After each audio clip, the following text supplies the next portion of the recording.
Amen.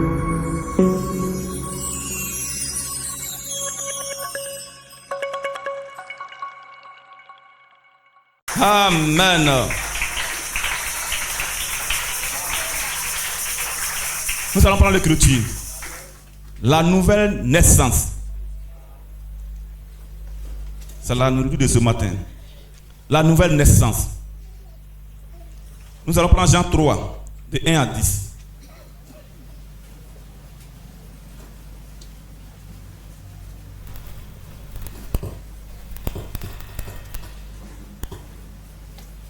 La nouvelle naissance. Jean 3, 1 à 10.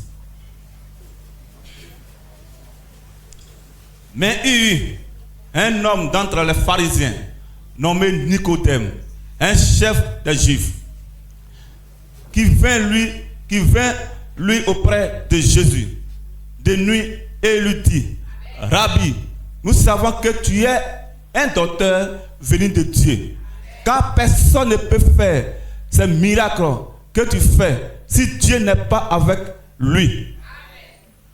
Jésus lui répondit: en vérité, je te le dis, si un homme ne naît de nouveau, il ne peut voir le royaume de Dieu. Nicodème lui dit: comment un homme peut-il naître quand il est vieux? Peut-il rentrer dans le sein de sa mère et naître? Jésus répondit: en vérité, je te le dis, si un homme ne naît d'eau et d'esprit, ne peut entrer dans le royaume de Dieu. Ce qui est né de la chair est chair, et ce qui est né de l'esprit est esprit. Ne t'étonne pas que je t'ai dit, il faut que vous naissiez de nouveau. Le vent souffle où il veut, et tu n'entends le bruit, mais tu ne sais d'où il vient, ni où il va. Il est ainsi de tout homme qui est né de l'esprit. Nicodème lui dit: comment cela peut-il se faire? Jésus lui répondit: tu es le docteur d'Israël et tu ne sais pas ces choses? Seigneur mon Dieu, c'est ta parole. C'est le message de l'heure, Seigneur. C'est la parole qui explique la parole.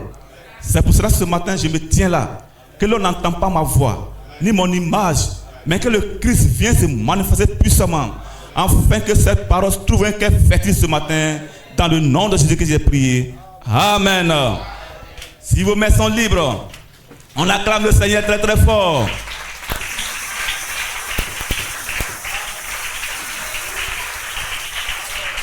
Amen. Accorde-moi 30 minutes. La nouvelle naissance. J'ai 2 points à relever dans ces passages. Le premier point parle du croyant et la parole.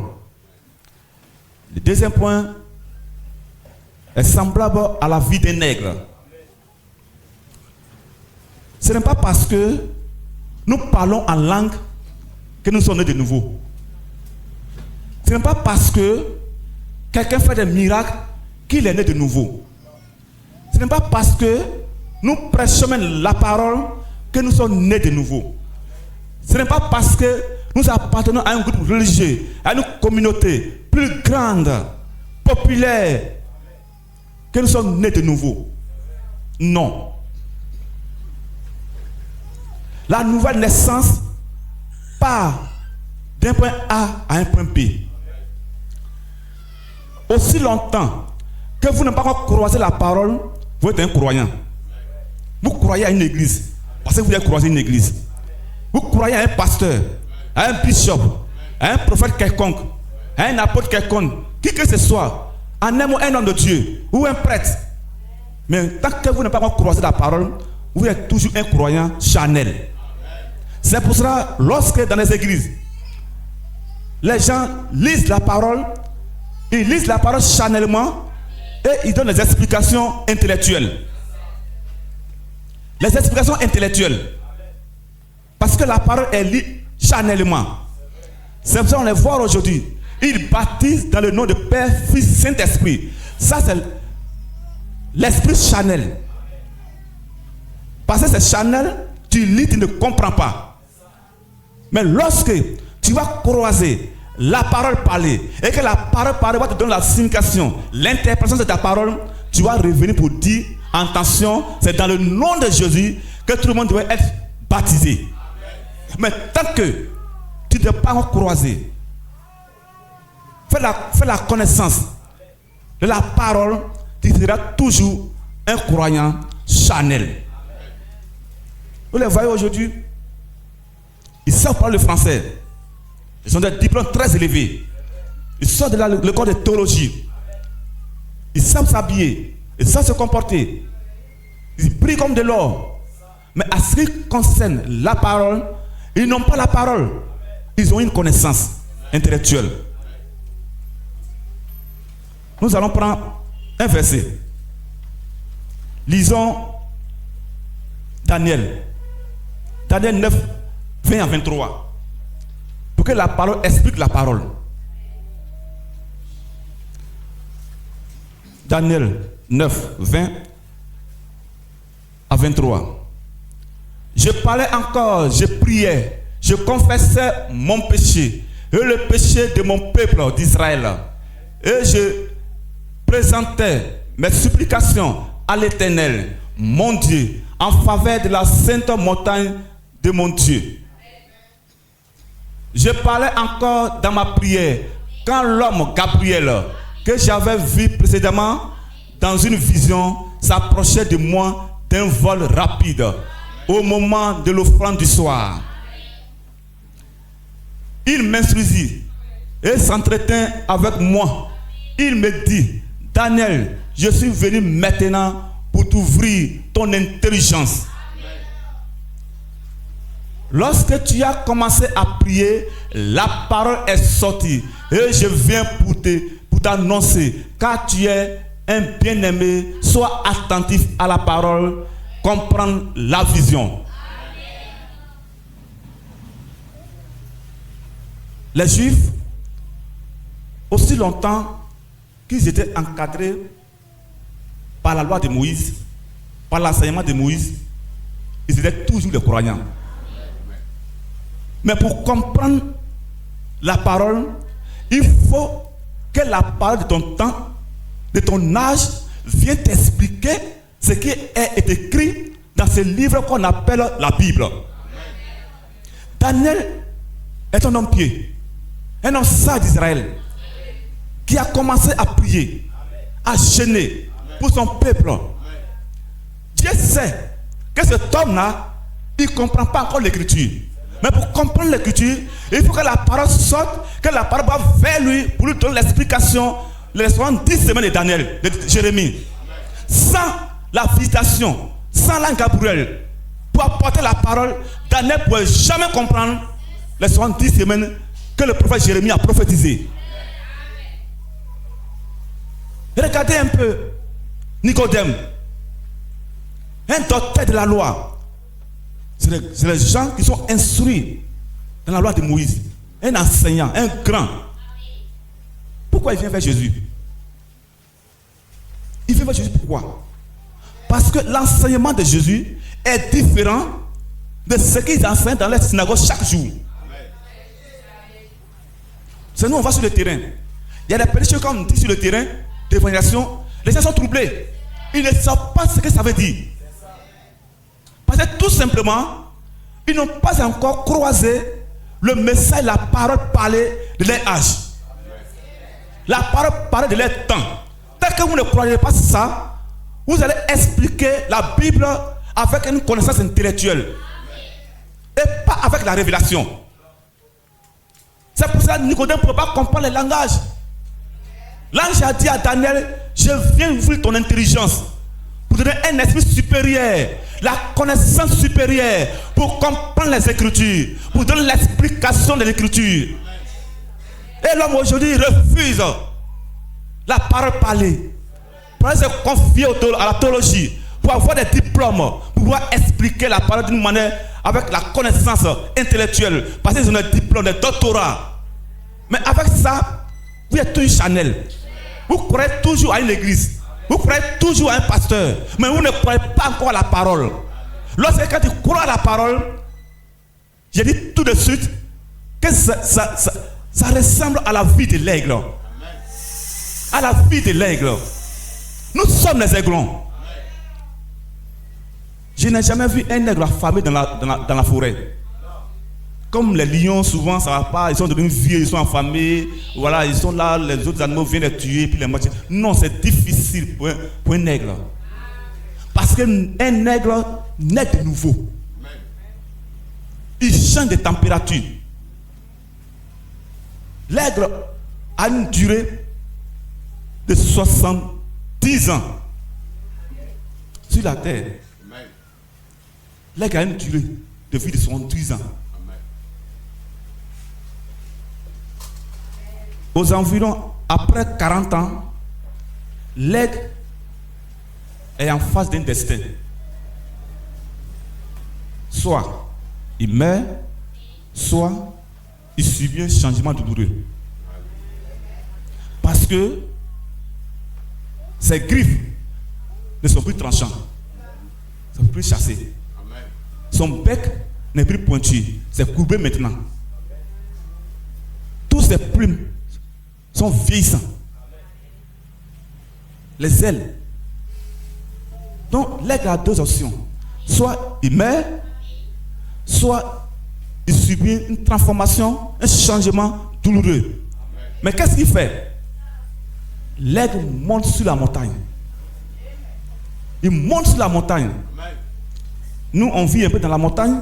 Lorsque vous partez souvent, vous voyez, il y a souvent c'est fendu un peu, il y a des fans qui sont là, voilà, le rocher est tout fendu. Et il y a les petits quais qui sont là.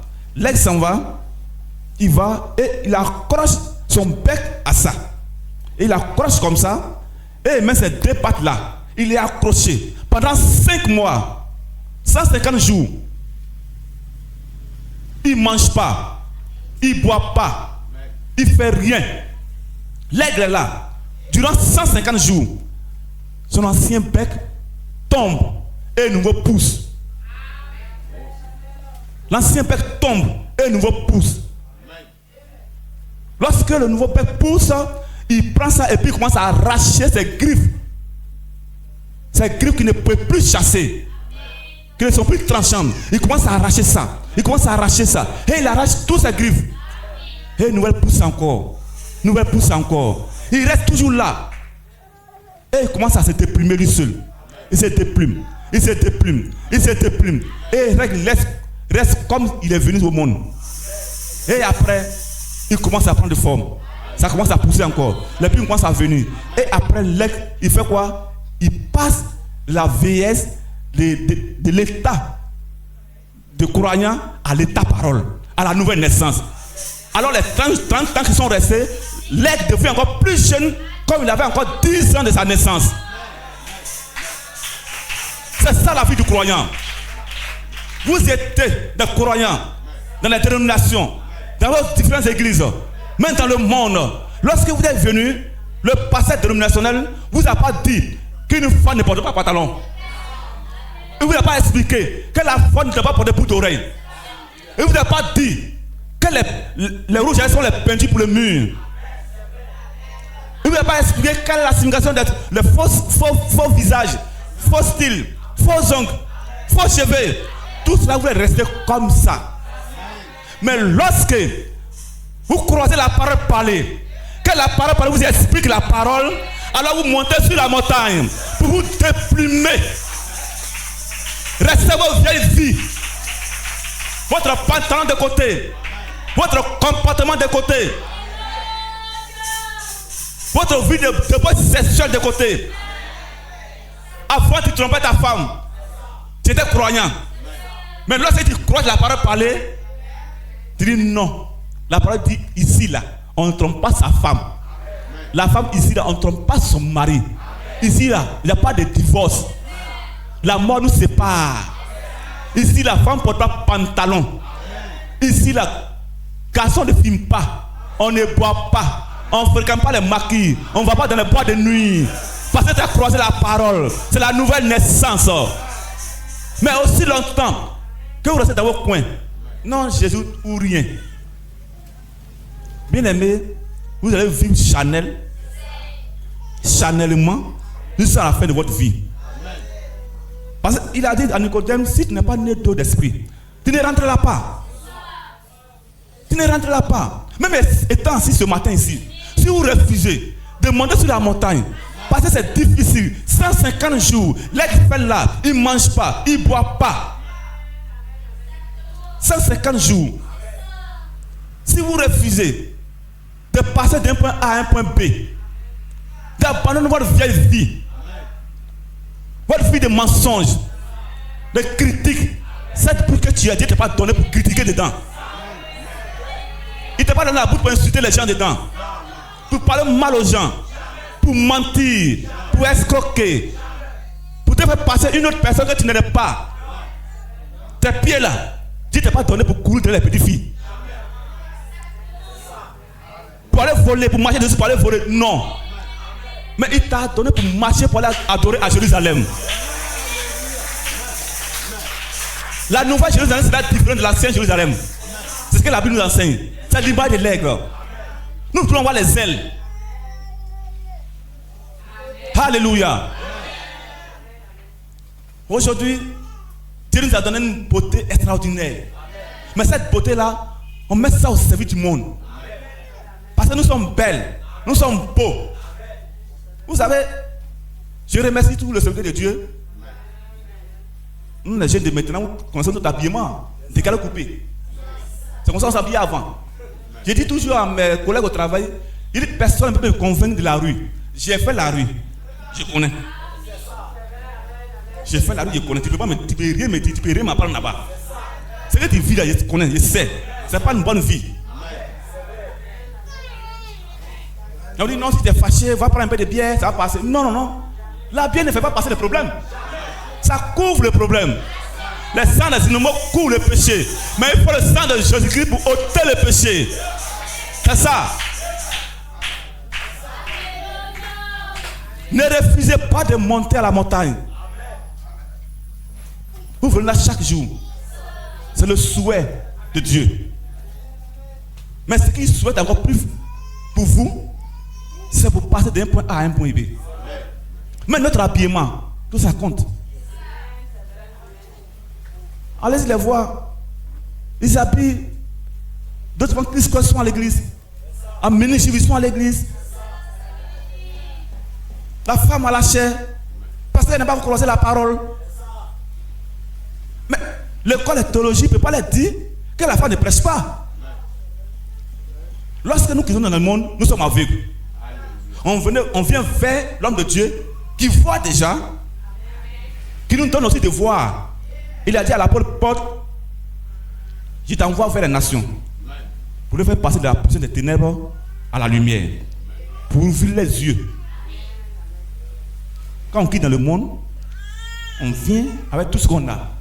Quand on arrive là, l'homme de Dieu, par l'Esprit de Dieu, il est censé nous enseigner pour nous libérer, pour nous déshabiller et pour nous réhabiller. Mais vous imaginez que lorsque tu viens vers lui, lui-même aussi il est aveugle.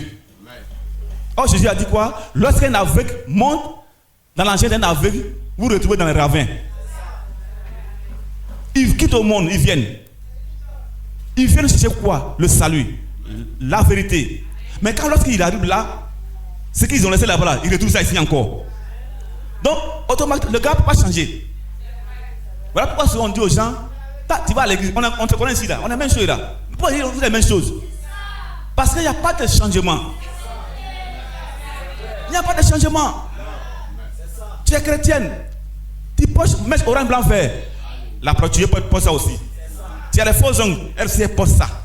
La Bible, on paye ça au marché. Elle connaît le nom de Jésus. Toi aussi tu connais le nom de Jésus. Où est le changement? Où est la transformation? Où est la nouvelle naissance? Il n'y en a pas. Mais quand tu les croises, Jésus ou rien. Il faut prêcher Jésus seulement.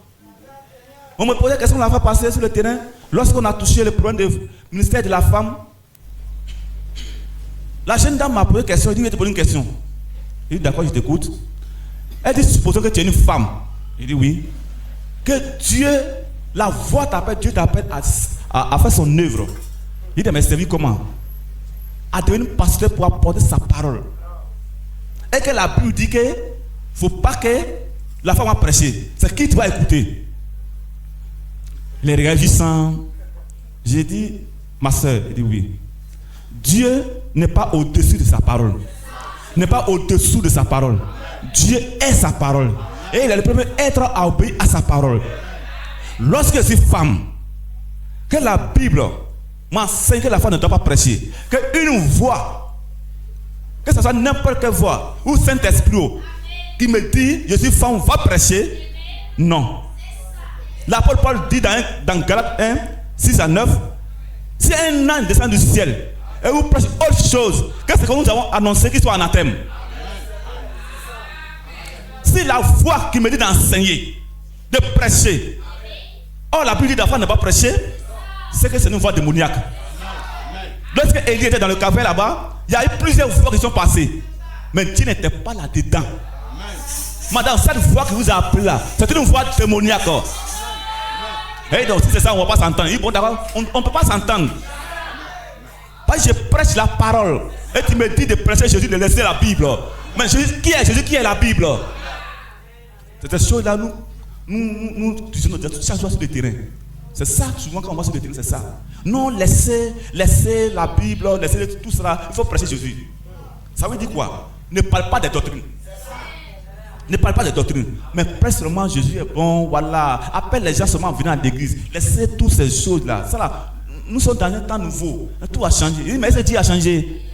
Dieu n'a pas changé. Qu'est-ce qui se passe? Les gens refusent de monter sur la montagne. Il faudrait que Nicodème vienne vers la parole parlée. Jésus est la parole parlée pour Israël dans les temps. Dans chaque âge, Dieu envoie la parole parlée. Un homme qui a la parole, il explique la parole.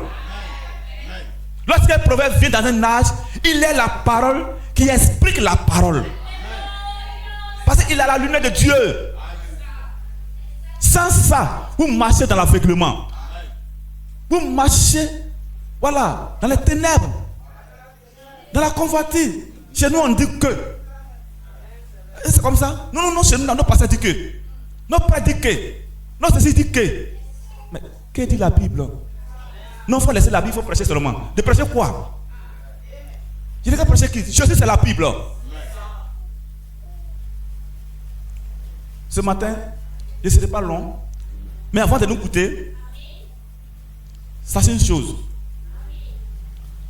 Le cri d'un bébé est pertinente pour réveiller sa maman à minuit, à 1h, à 2h pour donner la tétée. C'est son droit. Et notre droit ici, notre cri doit réveiller Dieu pour apporter le réveil spirituel, un changement, une transformation dans notre vie. Il faut que ce cri arrive juste en Dieu. De la même manière, bébé fait réveiller sa mère. Mais quand elle parle dans son sommeil, pour faire comme quand elle crie, quand l'enfant crie net, elle se réveille. Nous sommes les enfants de Dieu. Et nous devons crier à Dieu chaque jour. Et que nos cris réveillent Dieu. Lui faire parler de la position pour descendre parmi nous et pour confirmer sa parole. Que Dieu vous bénisse. Amen.